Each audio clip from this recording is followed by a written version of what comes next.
don't you give me your name, your age, and your occupation? I got you. So my name is Star. I am 28, and I do sales. I'm a sales expert. So I sell you your internets, I sell you your cell phones, and apparels like phone cases, maybe if you're feeling a phone casey, a headphone, maybe whatever I can get out of you, I'm definitely gonna try to sell it. Interesting. How long have you been doing that for? I've been doing sales for 3 years now. September will make it 4, but it's something that just kind of fell into my lap. I was stuck between what do I really want to do, and then like I went to school for communication, so I'm like talking sales, it goes hand in hand. So I jumped into it, and so far so good. I haven't left yet. Yeah. What have you sold your coworkers on in terms of this? Are you like, I'm going on vacation for a month, don't ask any questions? So really from jump, I already was like, hey boss, I just want to know, like, I got a kid, right? I'm gonna be leaving soon just to take some time off, just to really get into him and get to know him a little bit more. And she was like, yeah, take all the time you need, you have to get that bonding. And I'm like, perfect. Newborn act, that's what I use. And I love it because that's the whole point of corporate, right? You have to know how to really work the system. I mean, I'm proud of it. I put my time in. I'm using all my PTO and all my FMLA. I'm here to have a good time, all right? So you're a new mother? Yes, I am. So my wife actually did the pushing. Thank God for her. But I am a new mother. My son will be actually 1 in 2 weeks. So wow, his birthday is July 8th. So we'll see. Hopefully I'm still here. Yeah. But yeah, thank you so much. He's really good. His name is Silva Mars. He's top notch, no stop. He's the best baby I've ever met. And I've met some pretty good babies. Yeah. But so far he's actually topped all the other babies I've met. There we go, number one baby. But I mean, baby. I as a father myself, I know that really? like becoming a parent just like It changes you. it changes the way you view the world, you know? When I became a parent, I decided I wanted to go and become a millionaire right behind it. So he's actually a blessing. I would not be here if it wasn't for him, for real. Like Really? it was the middle of the night. My wife was so tired after all the breastfeeding and all the late nights, and so she was asleep. I said I would stay up with him. Yeah. Put on Survivor. We were gonna binge Survivor for the time that the first weeks that she was on maternity leave.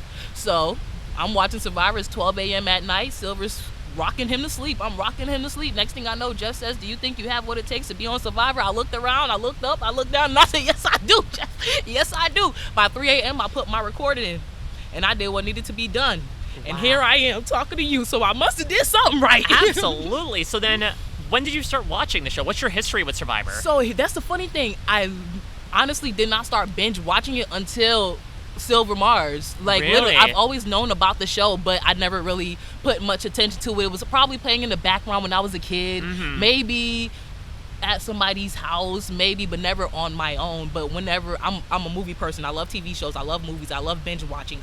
If you want to see what I'm doing, I'm watching TV.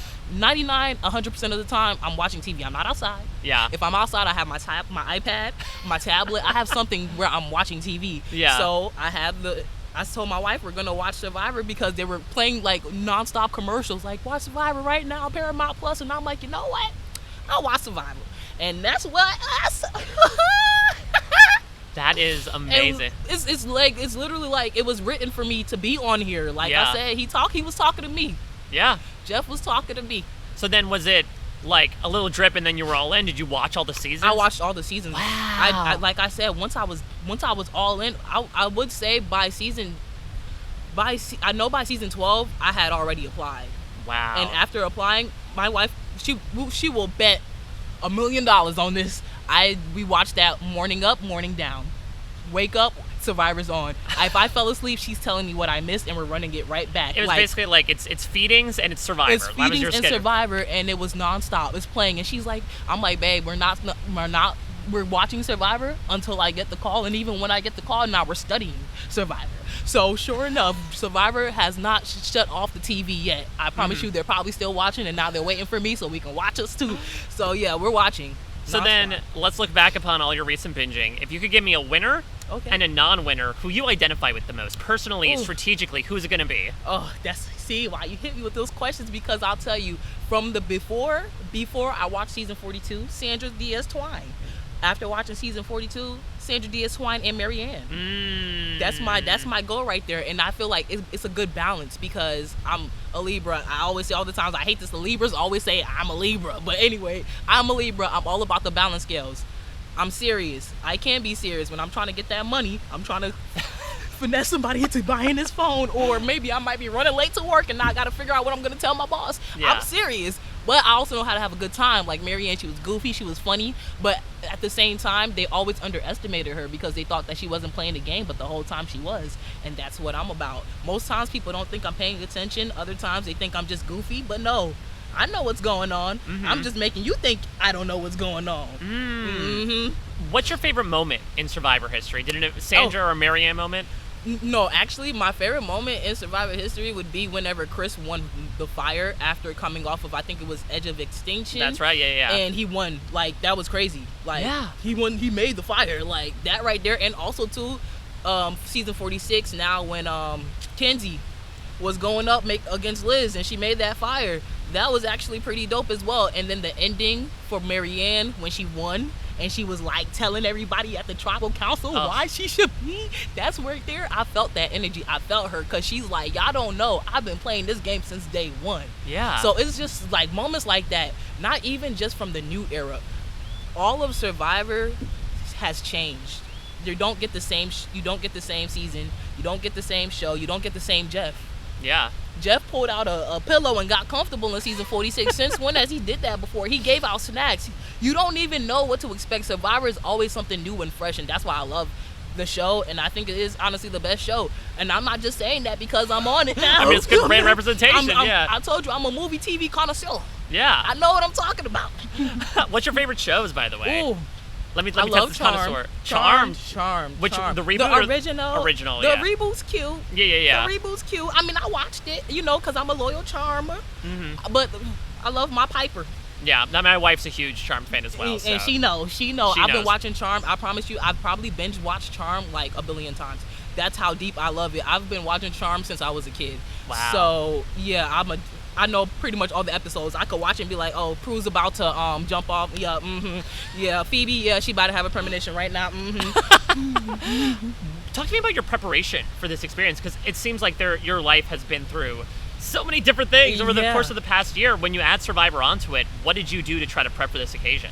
Well, of course, I actually learned how to swim. My brother taught me how to swim. I've always said that I'm a tall person that just stands in the water. I never needed to swim. Don't need to dip your head underneath. No, I don't go past 6 feet. Once I get that 6'3" and I feel my feet leaving the ground, I go back to where I can stand comfortably, right at that 6 foot, 6'1" area mark. Never failed me before, but once again, Survivor is a competition, it's a challenge, it's a game show where you're water, you're land, you're air. You really don't even know. He could say, we're jumping out the airplane today and we just gotta jump. I don't know. So with that being said, I just wanted to be prepared, and I felt like the best way for me to be confident in swimming, because I would hate to be the weak link. Most times you see somebody carrying that extra body in the water and it just looks so sad. And I don't want to look sad. So I had to learn how to swim. Anything else you did? Make fire, practice puzzles? See, that's my wife got me like, okay, so I don't know if well, I'm sure you know, is this one in the where they're doing the maze, and you got to put the ball in the maze. So she got me like a smaller version of that maze, and like you just got to put the 2 balls in the middle. So I've been definitely going crazy on that. I didn't make fire. That was my only downfall. And you love the fire making challenge. I didn't make fire because of 2 reasons. Number one, my wife told me I couldn't make fire in our house, and I feel her. That's a valid concern. And then number 2, the only other place I could make fire is my mom's house, and that's a far drive. So I just couldn't do it. But I also said that I'll learn on the island, because I feel it'll make me more intimidating if I never made fire at all. And here I am, and everybody's making fire here and there, and I'll be one of those people that's making fire, so maybe that'll like make other people not want to pick me for the fire because they see me already doing it. That's so true. It's like, I'm like that. You don't want to go up against me. I make fire for fun. What are you talking about? So they don't need to know I don't know. And on top of that, we got to fight for the flint anyway. So once we win the flint, we can go from there. If we don't win the flint, we might be trying to make fire with our bare hands. We'll see. What's one life experience you feel has prepared you most for the game?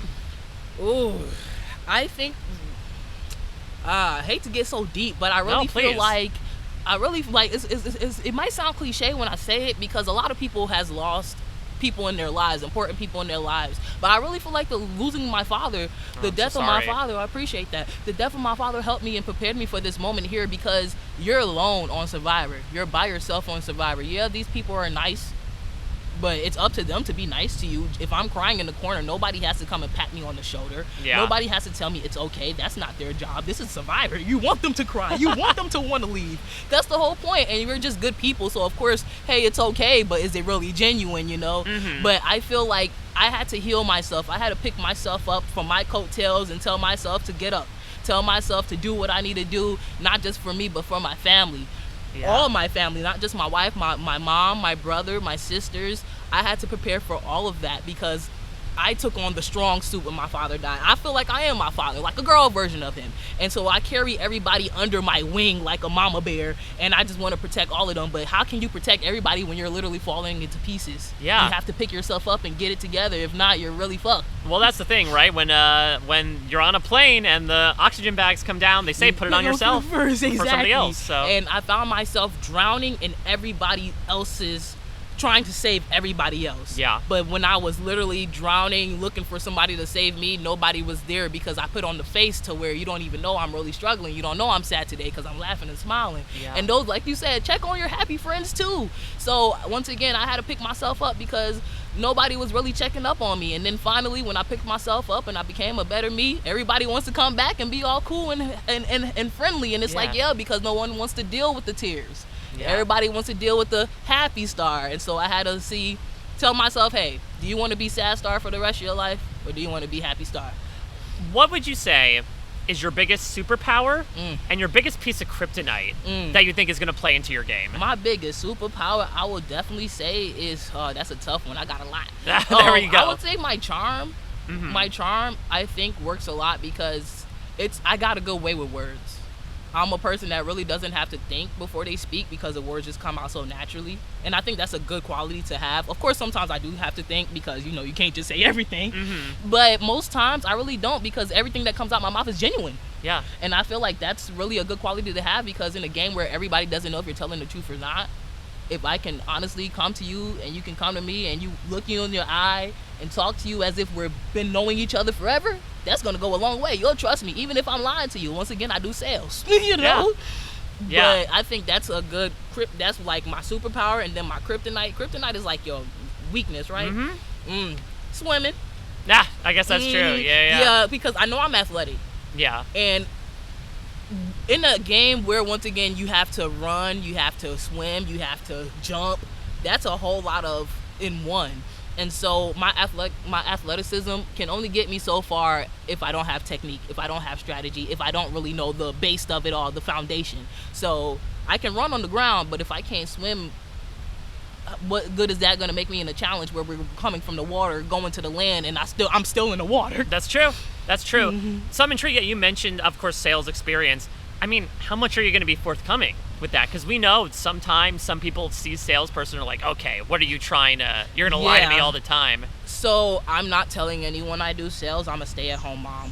Okay. Yep. And even then, I don't even know if I want to say that, because, you know, we're so stuck on the storyline. Everybody thinks that you need a story to come on Survivor, when that's really not the case at all. You could be the most boring person, as long as you have something, je ne sais quoi about you, a charisma that says why you should be here. You don't need a sad story or a long story or a happy story. So I feel like a lot of times people put so much energy on the story of where you came from versus the story of what's happening on the show and what's going to happen each day you're processing, living through Survivor. Mm-hmm. So I'm still trying to debate who do I really want to present myself as? And that's the tough part for me, because once again, my name is Star. I think people are going to already have something gunning for me, because that's a name you can't forget. So if somebody's at the... But that's your mom's fault. That's not yours. And you know what's funny? My grandmother named me Star. Really? Yeah, because my grandma didn't like the name my dad gave me. It was like I was a junior to him. All his kids' name starts with an L. Literally. Wow. Literally. And you're not here to take an L. Not here to take no L's, like, at all. From my older sibling all the way down, everybody starts with him, except for the last. My mom said, I gotta stop you right there. So when he told my grandma my name, my grandma said, no, that's an ugly name. I'm gonna name her Star. And I appreciate that. I've been Star for all my life, I'll tell you that much. So I know that's a name you really can't forget. I'm a person you can't forget. You cannot forget me. Yeah. Even if you know me you'll be like, dang, that girl, I something about her. You just can't forget it. So I'm just hoping that although my name is Star, it doesn't stay in anybody's brain too long, especially on the first week. Yeah. Well, not until they get to know me. Let's talk about some of these other stars in a manner of speaking. Facts. Let's talk about your competition, because I'm sure you've been... Oh, yeah, I've been eyeing. You've been eyeing. So talk to me about... Let's start with the positive stuff. Let's say... Okay. Who are you picking up good vibes from that, like, in a perfect world, day one, you hit the beach, this is my ride or die? Describe them to me. Well, I will tell you, and I am not ashamed to say, and if I get any backlash, I don't care. This is the finest looking face card does not decline Survivor cast ever, really. And once again, I'm sorry, but we fine. We baddies, from the men to the women.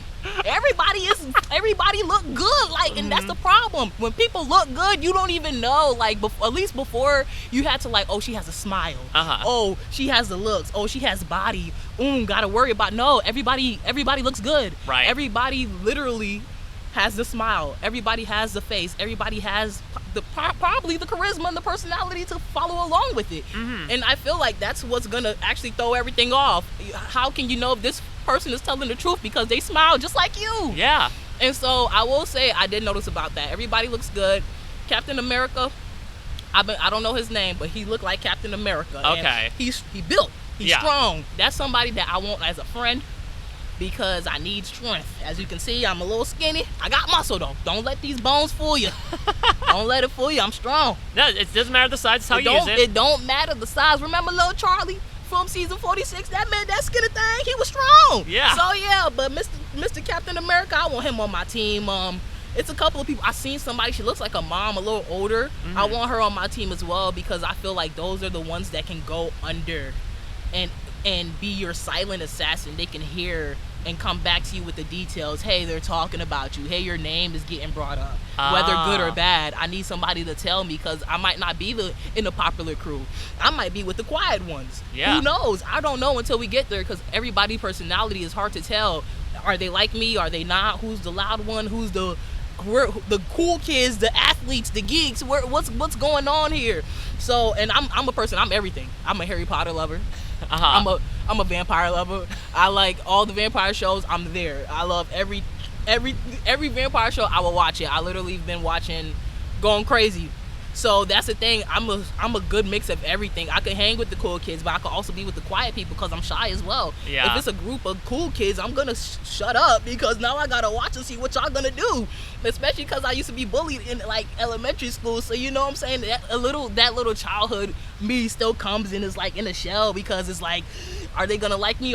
Will they not? Will they think I talk too much? Will I be too much? But at the end of the day, you just gotta be yourself. And I feel like being myself, whether it gets me in the game, gets me past, or gets me out on the first day, I'm here for it. But of course, I'm not trying to go out on the first day. No. My worst fear is being Francesca. Yeah, absolutely. 2 times over. Two times over. I don't want to be Francesca. Sorry, Francesca girl. Well, let's talk about the other side of things. Who's repelling you like a vampire in garlic? Who are people that you're not vibing with? Okay. So it's hard to say who I'm not vibing with. It's more so who I'm looking sideways at. It's a couple of people I'm kind of looking like, I don't know if I want to talk to you. Interesting. Describe them to me. You want to get me in trouble? Listen, this could be your best friends. You're right. This could be my best friend. So there's this one girl. I don't know. She has braids, and she just looks like she's just a little high maintenance, a little bit, just on a little bit more like she won't really work on the island. It just looks like you'll have to pull her weight, is what it's giving, just from the certain things that I'm seeing her do right now. Like she's not getting up to throw her stuff away. That's a tell. Why aren't you getting up to throw your stuff away? You're 2 feet from the trash can. That doesn't make sense to me. I'm 10 feet from the trash can. I'm still getting up. Yeah. There's just little things like that. I mean, it's a hot day. Maybe that's a factor, but also too, we're all hot. What makes you so special? So that's just a little, but once again, I could be saying this now, and then we get on the island and we could be the best of friends, and I'll tell a girl I was talking about you like a dog. But till then, it's just something about that. And then, I mean, it's a couple of people I think are looking at me funny, but also, too, I'm not sure if it's in my head or if they're really looking at me funny. That's the thing. It's tough to be like, to say these things and also be like, there's a very good chance people are saying the same thing about me. And so that also, to your point about the attractiveness, like, it all kind of puts you on an equal playing field, too. Yeah, for sure. Because the whole new chapter gets written once you all hit the beach. Exactly. And on top of that, nobody can be like, oh, I'm going to use my looks. We all got looks. Exactly. So what you going to use for real? You can't just use your smile. We all got smiles. Well, you ask about what are you going to use. I mean, let's talk about idols, advantages, journeys. How much are you going to incorporate that into your game? So my thing from day one, and the advice I'll tell you right now, my older sister and her husband love Survivor. Since I told them, like, dedicated fans, like, faithfully watching every single time, every single season. And they literally gave me a rule list of what to do. Don't say too much to Jeff. Look for the idols, but don't make it obvious. Don't say a name. Let the name come to you. And I'm like, okay, don't say a name. Don't give to Jeff too much information. But that's the hard part. I'm here for the information. I'm here to tell you the tea. So that right there, I feel will be my downfall, because, you know, I'm not going to hold anything back. Whatever happens on that camp, I'm going to tell it up in tribal council. They're going to have to tell me not to tell, because I will tell, because that's what we're here for. What's the tea? When the cameras can only be at certain places, I'm going to be there to tell you what you're missing. I love that. So it feels like the past two seasons in particular, 45, 46, like, took such a step in a different direction than the rest of the new era. So different. I mean, as you're prepping for this experience, did you have any takeaways from those two seasons in particular that you want to incorporate into your own game? I did, especially for 46, because I don't know what was going on with them. Like, nobody played an idol for the life of me. I was screaming on the TV, play your fucking idol, please. And nobody played it. So that's the thing for me. I feel like, will I be idol happy? And just idol. Jeff? Yeah. Jeff, and then I was drawing attention to me, because now they're like, nah, we got to get Star out of here. She finds idols out the ass, and I'm like, okay, so I got to do it different. I'm just trying to see time and place, but I know that I told myself before even coming here, go with my gut. My gut never failed me before, and anytime I don't listen to my gut, I always end up in a sticky situation. So I'm just gonna go with my gut, and if I'm sitting at tribal and I got that idol in my sock, which is gonna be my hiding place, I will use it. Yeah. Every time, or I will use it for somebody. I do want to hit a poverty. Use it for somebody else and sit down looking like, yeah. So yeah, I'm like that. I'm trying to see here. Like, I don't want to put too much emphasis on it, because then I'm gonna get in my head. Like, I saw myself already looking at the merge, and one of the producers was like, just take it day one. And I'm like, you're right. It's just, you watch the show, and the show just plays, and now you're here, and you're like, what do I do? Right. What am I gonna do? No, you have, 700 episodes of Survivor running through your head of like, these are all the things I have to plan. All I hear is Boston Rob, you have to make fire in order to win Survivor. And then I remember Charlie, who literally did not make fire, and he could have won just by going up against Kenzie and making fire. Like, it's just timing. And then also too is like, do I want to be annoying? Because it seems like the annoying people don't get kicked off, but this season they might. Yeah. So it's really, you really don't know. You just got to see what everybody is really working with. If you could bring, now I'm gonna, bask into your TV knowledge here. If you could bring a celebrity or a fictional character out as a loved one for a loved one's visit, who you picking? Oh, wow, that's good right there. Trying to pull upon your knowledge. A celebrity, like a random celebrity, right? Could be a celebrity or a fiction. It's only rules it can't be your family member. Yeah. Excuse me. Okay. I would. Are you familiar with the originals and Vampire Diaries? Yes, my wife watches both. She's like you. She's an avid vampire watcher. So you have a great wife. Oh, thank you. Klaus Michelson or Hope Michelson. I love Hope. I've always loved Hope. I've always wanted to meet Hope, but now the show isn't on anymore. So it's like, I'll never meet Hope. But Klauser, Holt, Michelson, because they're badasses. Like, for real, man, I got them. I'm winning. Hey, they gonna use their vampire, they'll use their vampire muscles, superpowers, and I'm getting on, yeah, they man. can glamour people if they want to. We're going by, like, True Blood rules. First of all, they would have glamored, and I would have already won. Yeah. We went to Jeff, like, we're already on day 25, day 26. Are you ready now? Yeah, this is the jury, and Stars got it. This is the jury, and Stars already won. Okay, now we're going home. We're doing the reunion show right now. It's already time, and that's it. So if I could, I would definitely bring them back, or Piper from Charm, because she can freeze people. So if she freezes people, then I'm really winning. Yeah. Freeze everybody. Let me go find all the idols. That's Let true. me find all the beware advantages. Let me get everything. Well, you jump in the water and freeze everybody. Yeah, freeze. Stars first back to the shore. And I'm already first. I'm already first. So that's like, man, if people had superpowers, if I had a superpower, dang, I think I'd do either read a minds or mind control like a Magneto. Last thing I want to ask. We know that Survivor 50 is around the corner. It's going to be returnees. Fingers crossed. I want to know, man. I want to come back so bad. So talk to me about that. How are you going to make your mark, man, right now on 48? We're going to be talking a year from now. I'm going to make sure I'm the people's choice. What? The people going to love me. People already love me, but once I'm on there, once I'm in there, I'm not wasting time. Like, I already know. Just don't hold nothing back. Like, this is a game. This is a game that a lot of people wish they could be on, and you're on there. I don't even know how many applications were denied just so I can get on here. Sorry for the denies, but thank God it was me. And I'm ready to come back. I haven't even started. I'm ready to come back. I'm going to come back. Don't worry about it. You'll be talking to me again soon. Oh, well, no matter what, I'm glad we're talking today, because this was so much fun. I appreciate you tell that to everybody. I don't, like, sincerely, like, I get such a great energy No, off I of you, appreciate and I'm that. sure I'm far from the first nor the last person to tell you that. That is facts. I think, as long as it all works out, it's going to be a great journey. I think so. Like I said, that's the thing about the game. People lose, people win.